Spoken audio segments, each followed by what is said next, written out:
What if I told you that bed rest, the very thing millions of people reach for when sciatica strikes, is not the fix? For decades, it was the standard instruction. Pain shoots down your leg. You lie down, you wait. The logic felt reasonable. Rest heals. Movement causes damage. Don't push through it. But somewhere in the late 1980s and into the 1990s, a quiet shift began happening in spine research. Dr. Alf Nakamson, one of the most cited spine researchers of the 20th century, spent years studying intradiscal pressure and spinal load. His work began to reveal something that challenged the resting model entirely, that the spine is a dynamic structure, and that prolonged immobility doesn't necessarily accelerate healing. In many cases, it delays it. Around the same time, Dr. Gordon Waddell, a Scottish orthopedic surgeon, published findings that would reshape how clinicians understood back pain.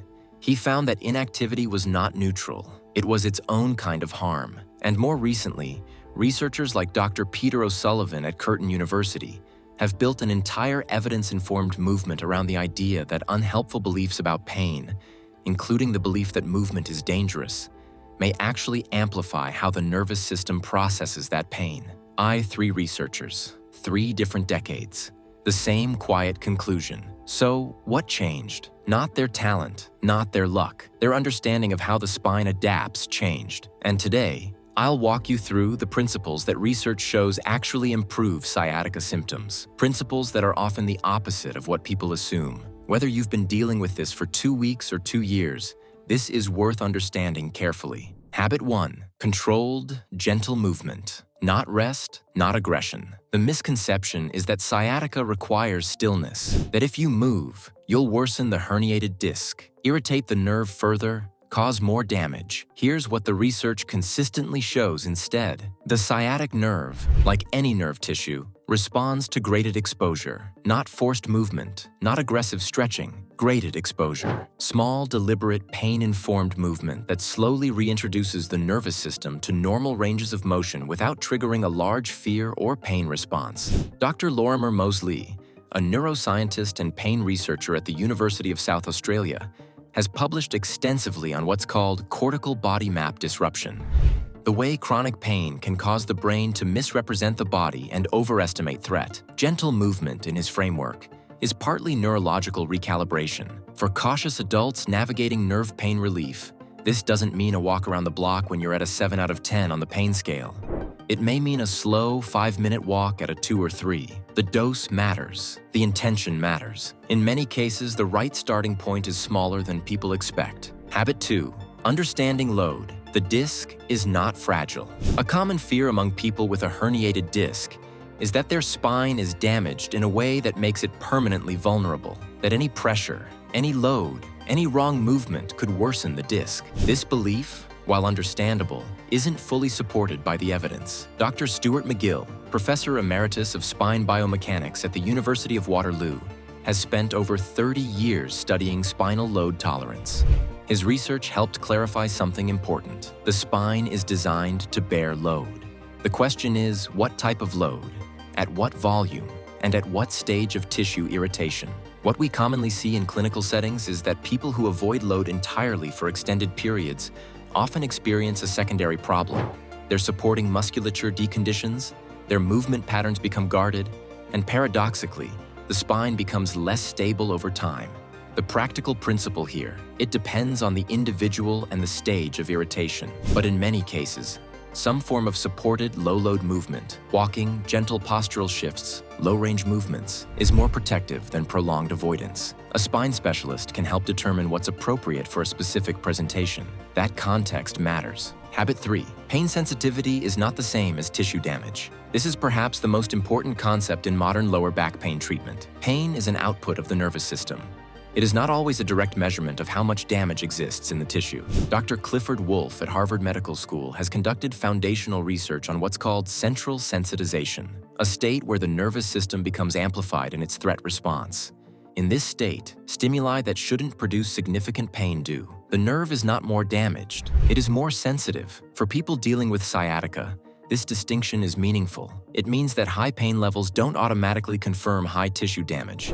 And it means that some approaches to managing pain sensitivity, pacing, calm movement, sleep, stress regulation, are genuinely clinical tools, not just lifestyle suggestions. What we commonly see is that people who understand this distinction feel less afraid of their pain. And that reduction in fear itself has a measurable effect on how the nervous system processes sensation. That's not motivational language. That's neuroscience. Habit 4. Targeted sciatica exercises. Directional preference. Not all movement is equivalent for sciatic nerve pain. And this is where the work of Dr. Robin Mackenzie, a New Zealand physiotherapist, becomes relevant. Mackenzie spent decades developing a classification system for spinal pain that identified something he called directional preference, the observation that in many cases of disc-related leg pain, moving the spine repeatedly in a specific direction can cause symptoms to centralize, meaning the pain migrates from the leg back toward the spine and gradually reduces in intensity.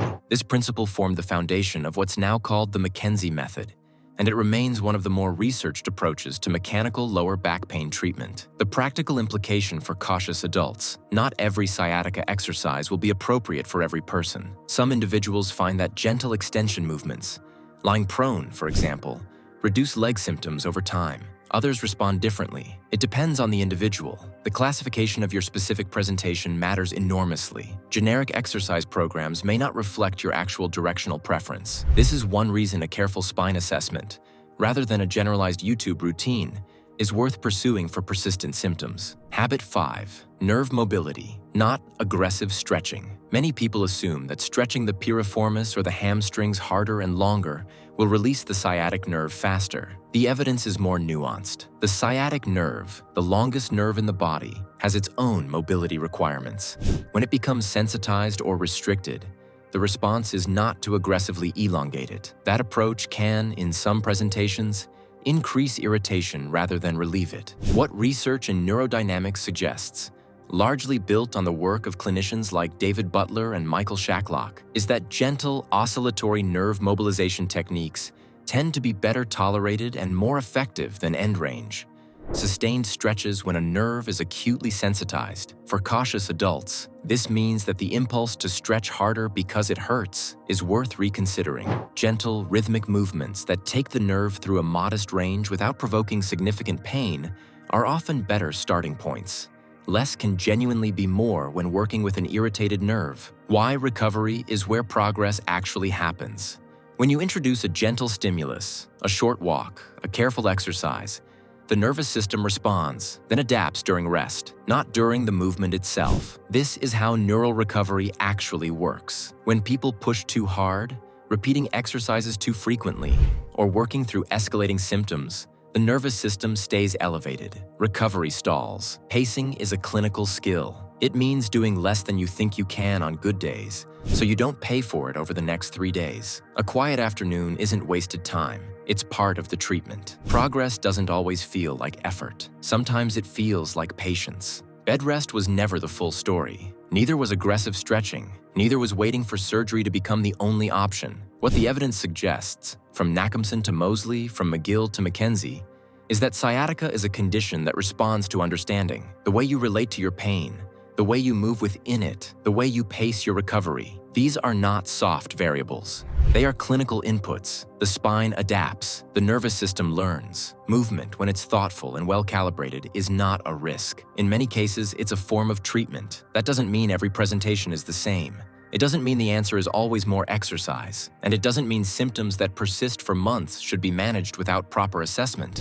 But it does mean that the belief that you are fragile, that rest is always safe, and that activity always causes harm, that belief deserves a second look. Systems shape outcomes, and your understanding of this system is already changing. If you've been dealing with sciatica for some time, and you're not sure whether the guidance you've received reflects the current evidence, a careful second opinion may bring some clarity. That's not a pressure. It's simply an option that's available to you. The information for how to take that next step is on screen now whenever you're ready.